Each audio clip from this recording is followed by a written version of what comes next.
Hello everyone, the one called Fate knocks at your door. We're back with another episode of Tabletop Recap, finally catching up on our games. I'm your host, Hunt, and we also have Big Boy Chungus here. No, I'm Patrick Warburton. We have Big Boy Chungus here, and today we're talking about Exploding Kittens. Just a little party game. Basically, as I like to call it, the card game of Russian roulette.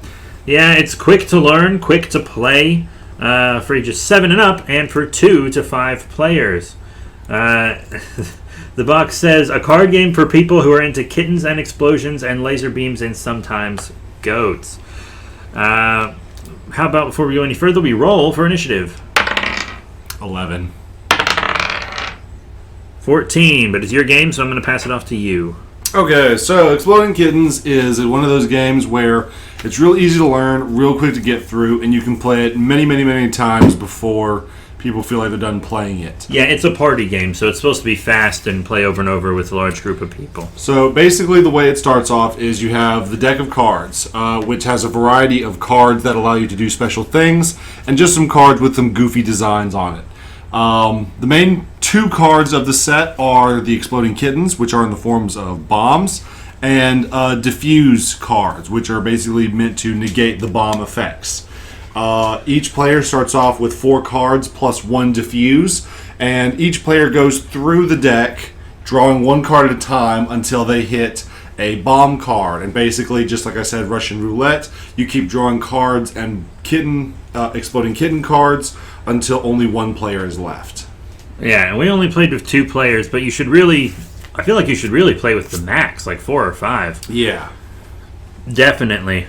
Well, there's let's see, yeah, 5 players is the max, because there's 6 diffuse cards and 4 Exploding Kittens. So, yeah. So that's the rules, huh? Yeah. Tell us how to play. So, as I said earlier, each player starts off with 4 cards after the deck has been shuffled once. And then each player is given a diffuse card, 1 per person at the start. As you are drawing and playing cards, you will have opportunities to have special abilities activated. For example, there are some cards that allow you to skip your own turn, so that way you don't have to draw. Some that allow you to see the top 3 cards of the deck, so you can get an idea about what to expect, if it's a bomb or not. And then there are the design cards, which have images but no text. And those are special because if you have a certain number of them, such as 3 of a kind, or 2 of a kind, or 5 of a different face value, or a 5 of a different face, you can steal cards from your opponent or select cards from the discard pile, which can be really helpful mid-game if you're desperate for a diffuse card. Yeah, and there are a few different types of action cards. You have one called Nope that stops the action of another player, and you can play it at any time. You have one called Attack, where you end your turn without drawing a card, and you force the next player to take 2 turns. There's one called See the Future, where you look at the top 3 cards of the deck. One called Favor, where 1 player must give you a card of their choice. And Skip, you can end your turn without drawing a card. And Shuffle, where you can shuffle the deck, basically. And those are the different action cards. And we also just have some of the cards that you match up, which are really weird, like Taco Cat, Beard Cat, just weird things like that. Potato Cat. Hairy Potato Cat. Yeah, so the game really wants to be funny. I recognize the artwork. It's not really like a big time cartoonist, but I've seen an indie artist who has a similar art style to that for his comics. Usually really crude, over the top, but I can't place a name of it. Yeah, I don't know. The game was created by Elan Lee, Matthew Inman, and Shane Small. It's a Kickstarter game, actually. It had over 200,000 people back the project. That's pretty cool. But yeah, it's really not funny though. The cards aren't funny. In fact, This is actually the kid-friendly version. There's actually an R-rated version of this game where it has like people pooing on each other and their sexual references, and it's also not funny, but it has some shock value to it. yeah, we're just looking at the base one today. But the art's also supposed to be kind of cute, and it's really not cute either. It's. I mean, don't get me wrong. This is nothing against the guy who does the artwork for the comics, but it's fugly. Yeah, it's supposed to be cute and funny, but it's not cute or funny. So I don't know what's up. It almost reminds me of like Invader Zim. Almost like the artwork is totally fine, and in some aspects it could be considered cute, but then once you look into it deeper, it's really not. Yeah, no thank you. But that doesn't mean the game isn't fun. Yeah, no, the game is actually fun. Yeah, I mean, there's a reason it's a popular party game. I would have won more. We played several times today, and I've played before at like New Year's parties and stuff, back when you could have those. But I only won once today because you kept playing the card that lets you take a card out of my hand, and then you took my...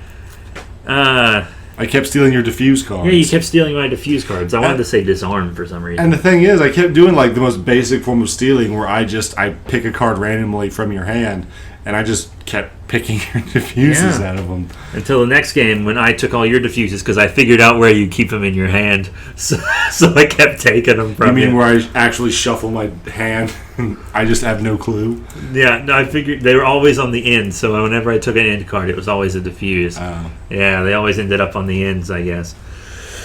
Good stuff, good stuff. But yeah, it was a fun game. If you throw a lot of parties, or, I mean, used to throw a lot of parties, and when parties can happen again, Exploding Kittens would be a very fun party game to play. Yeah, it's definitely for the guys who want to have a game that's like Russian roulette, but without all the death. Yeah, I actually remember playing this at a New Year's party once, and only 2 of us were sober. Yeah, me. No, you weren't there. Oh, I wasn't? Okay. No, it was me and another friend, and she was sober too, and everyone else was so drunk. Like, they couldn't even play their cards, they were so drunk. And the two sober people were just sitting there like, are we done? Like, eventually I just left. Yeah, parties like that, it's only fun if you're involved in the drinking, I guess. Yeah, I don't really drink. It's not really my thing. But let's not turn this into a... Prohibition! Bring it back. Just kidding. I was going to say an intervention session. Yeah, just kidding. Drinking's... I don't have any problem with it. Don't drink and drive, kids. Yeah, don't do that, though. But yeah, Exploding Kittens, fun game. Not a lot to talk about, though, so we're going to continue on into just talking about random nonsense like we did at the end of the last episode. I love random nonsense. Okay, so if D&D was real, if we lived in the Faerunes, what class would you be and why? Okay, realistically, I would probably be some kind of bard lore master because, one, I thoroughly love research and looking up the information and background and culture of other things, which lore masters, their whole spell is, looking up songs and other stuff to use for their advantage. You're a big history buff. But also because most bards, not to sound cliche, but they're more of a jack of all trades, and other than just research and studying and relaying said information, I don't usually have a whole lot of practical skills, but whatever I do decide to do, I have insane luck on. Nice. And then if I were to have just, ideally, I would say some kind of barbarian. I have a suppressed rage that I must frenzy. Barbarian. Barbarian. Love that show as a kid. I think it's a pretty easy call for me. I would be a druid 100%. You legit get sad when anything negative happens to nature. I get upset over roadkill sometimes. Like, I'll see a deer on the side of the road and I'm sad for the rest of my drive. Yeah, you don't and it's not a bad thing, but you can't stand the sight of anything that involves like animals or nature's just dying. Yeah, you told me about an animal you hit on the road the other day, just like some bird, and I was like, why would you tell me that? I didn't need to know that. And the thing is, I wasn't doing it intentionally. I'm not a sociopath. It was on a 2-lane highway. I had a car in my blind spot, and there was like 500 yards of distance when I first saw the animal. I'm like, okay, I can't move. You need to move. It's either you or me, and I'm not going. You can go any direction but down, bird. Come on. And it just stood there. Oh, poor baby. I'm upset about it. Yeah, I would be a druid 100%. I'd be that nature boy and that nature goy. Because I ain't Jewish. We could theorize about some of our other players and friends who also play the game, but I really don't want to like talk behind their back. We're not talking behind their back. We're trying to figure out... Okay, so what do you think Conor the trading card goblin would be? A goblin. Not race. You don't get to pick race. I'm joking. Okay. Well, he himself has already said that he's really into like the SCP and research, so I would say either like some kind of rogue or pseudo magic user. Not necessarily a wizard, because he's not... He's more hands-on. Think about it. What class... Like, he's a big conspiracy theorist. What class would a conspiracy theorist be? Either a rogue or some kind of warlock. Okay. Yeah, maybe rogue. Let's go with rogue. I mean, there's... You can flavor a rogue to be pretty much any class, and he's already said that he wants to, at some point, try a spy or an informant or something like that. How about... He should just play as a rogue. He wants to. I don't know why he doesn't just do wants it. all... No, this was something he actually told me the other day. He wants to be a rogue, but he also wants to have magical powers. Rogues have magic. You do realize there is a literal class called Arcane Trickster, where you're a rogue, you have all the rogue abilities, plus minute spellcasting abilities. He says, I didn't know that. Why didn't you tell me? You didn't ask. You didn't Jeez. But I think that's what he's going to play next time, is what he was saying. Yeah, perfect. That's what I play in Kami's campaign. Speaking of, Kami, what would he be? Oh, gosh. Okay. He tends to lean towards the bards naturally. He's kind of like me. He's a huge history buff. It's his favorite class, too. You know what? With all the stuff that he's going into right now, with like his family and stuff, with like the blacksmithing, maybe an artificer. Oh, maybe. I mean, he's really hands-on when it comes to crafting that kind of stuff. He's a very handy person. Yeah, he's very handy. But he's also very academic and knowledgeable about not just that craft, but like the history of the craft. So I could see him as some kind of like battlesmith artificer, maybe. Yeah, I mean, that man could build a house by himself. Maybe battlesmith artificer? Yeah. Don't say it like I used to, artificier. At least I could say Avishai. I can too. Now you can. Well, you don't exactly have a text-to-speech function in the Dungeon Master's Guide. Okay? Yeah, we were talking about Avernus recently, and he couldn't say Avishai. I can't say Abayashi was what I used to call it. That sounds like a type of sushi. Dade, why? We'll get to Dade one day. The next episode about Karen's campaign, we'll talk about Dade. But what about his wife? What about Karen the Manager Slayer? Probably just a druid as well, honestly. Possibly. If I were to say race, I'd say halfling. She's short. Bless her heart. You don't get to pick race in this scenario. I only do it for comedic effect. But no, yeah. Probably a druid. I haven't known Karen for that long, so I don't think I'm a very good judge. You would probably be much better, because I've known Kami since we were little. Now, granted, I haven't seen him as much in our teenage years, but, he's still got kind of the same personality as back then. But you probably know more about Karen than I would. Yeah, I'm going to say druid as well. She's definitely a druid of sorts. She probably cares about the animals more than I do, and that's saying something. I grew up on a freaking farm. What would you... I have a pretty good idea about what he would be. What do you think about G? Paladin. Paladin? Is that what you were thinking? Either Paladin... actually, no, Paladin, but I was thinking more... So he has two different types of paladins he could be. He could either be the typical paladin, where it's like, I fight for justice and for the light. Or if you've ever seen him on the football field when he deals with his teammates who don't want to cooperate, he could definitely be a paladin of conquest, serving Bane, the god of tyrants. A couple levels in barbarian, maybe. Maybe, yeah. He likes to help people, but he's also not afraid to smash some skulls if he has to.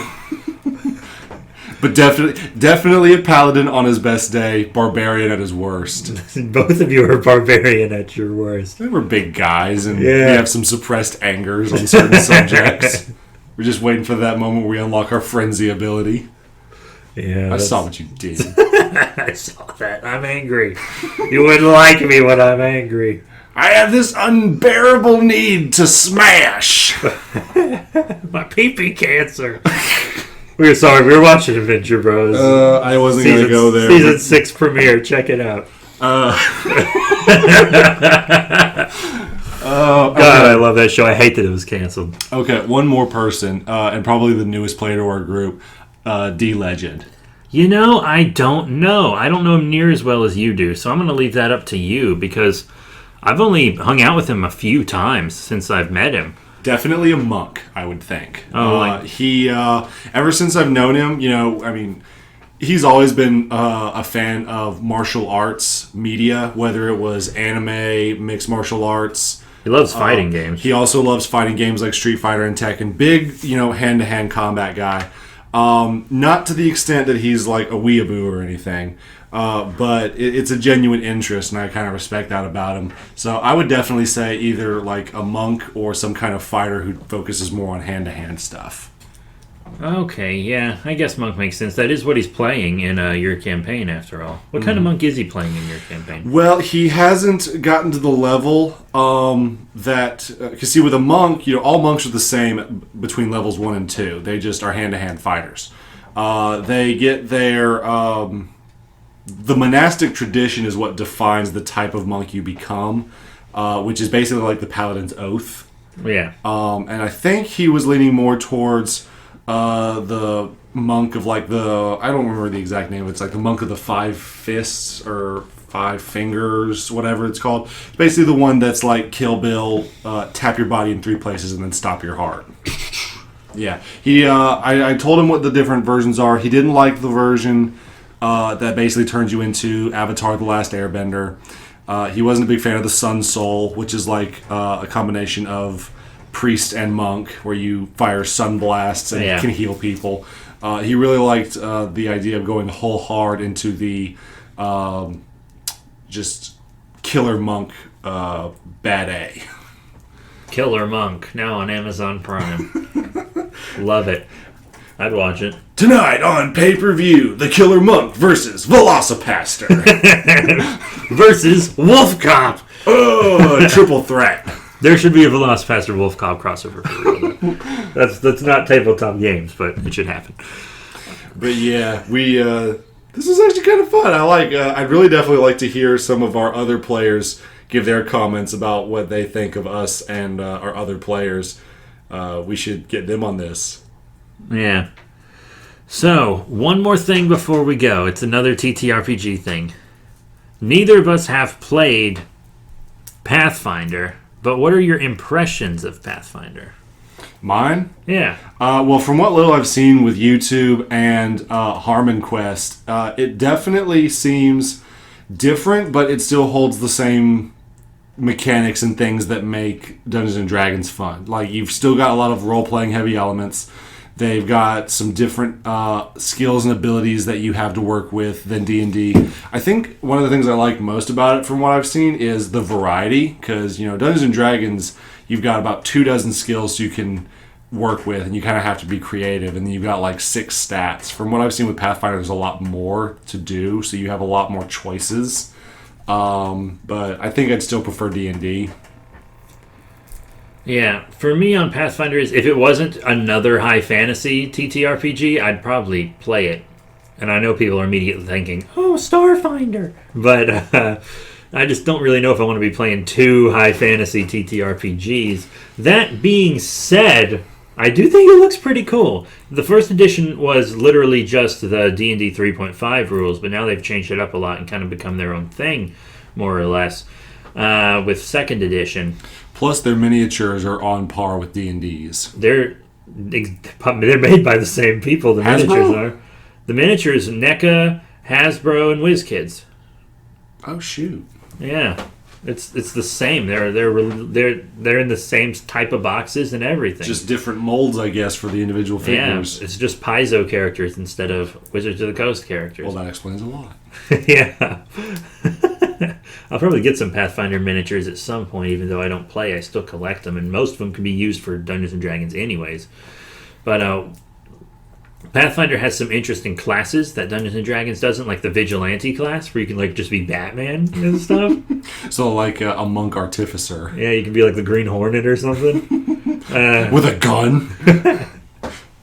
The Green Hornet had a gas gun, actually. Did you know that? Still a gun. He wouldn't shoot people with bullets. He'd shoot them with gas because he was just pretending to be a villain. Yeah. Green Hornet references, now in 2020. Still wasn't relevant when Seth Rogen did it all those years ago. Yeah, that movie sucked. I love Seth Rogen, but as a superhero, no. Kato does all the work anyways. Yeah. Kinda some red flags in there, huh? Yeah, but then also they have like a gunslinger class, which is pretty cool. Alchemist class that you don't have to go through Artificer to get.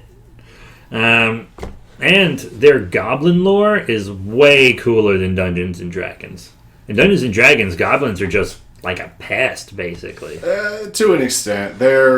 I wouldn't call them a pest. I'd say they're an underdeveloped civilization or tribe, because regular goblins, they're not intelligent enough to form their own large societies, but then you have bugbears and hobgoblins, which are a little bit more sophisticated, but still very much more, martial and fighting based. Yeah, but the goblins in Pathfinder are little arsonists, but they channel that into like some sun worship and stuff, so that they aren't as violent, and they don't like dogs. But why? I mean, I feel like when you're that small, anything bigger than you is going to be something that you're going to have a stigma towards. But why dogs? I don't know. Like one of their weapons is called like a dog killer or something. I already don't like them. Don't tell Karen, the manager slayer. She'll freak. She won't even watch JoJo because of that, because of the dogs. But but they're actively trying to become like better. Is the thing that's cool about those goblins. So they're much more interesting. Like I don't care to play as a goblin in Dungeons and Dragons, but if I ever played Pathfinder, the first race I would choose is goblin. If I ever played a race. Now, Fate doesn't count because I was inexperienced when I made him, but if I were going to make a player character just to be a meme, definitely be a kobold. And I plan on doing it when we run, if I have to make another character for Karen's campaign, because she doesn't like kobolds. She says kobolds don't even exist in her world. She hates them that much. Well, then I'm just going to play a midget lizard person. You can't say that word! Oh, sorry. Dwarf lizard person. Is that a slur? I didn't know.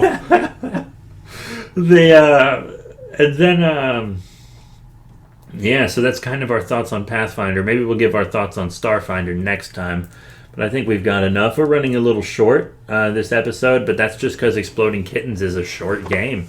Something you can learn in 2 minutes, play in 15. I mean, we played several rounds today. We just kept playing until I won because you kept beating me. Stealing my diffuse card. Pure blind luck. But this game does involve strategy.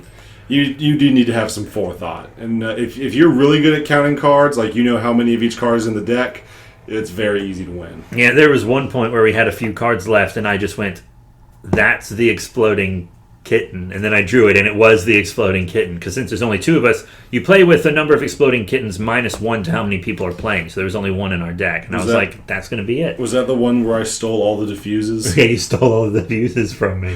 You had like 4 in your hand at the end of the game. Classic stuff. It was really fun, though, but I'm glad we played till I won. Yeah, it's good. It's better if everyone has at least 1 win under their belt. Yeah, for sure. But that's it for today's podcast. If you want to support us, you can check out merch and a donation link in the description of the podcast. Also, our Facebook page, B3 Podcasts. And if you want to contact us in any way, contact us on Twitter at B3 Productions. Tell us what game you want us to do. So that's it. Thank you all once again for your support. And we will see you all next time. Bye for now.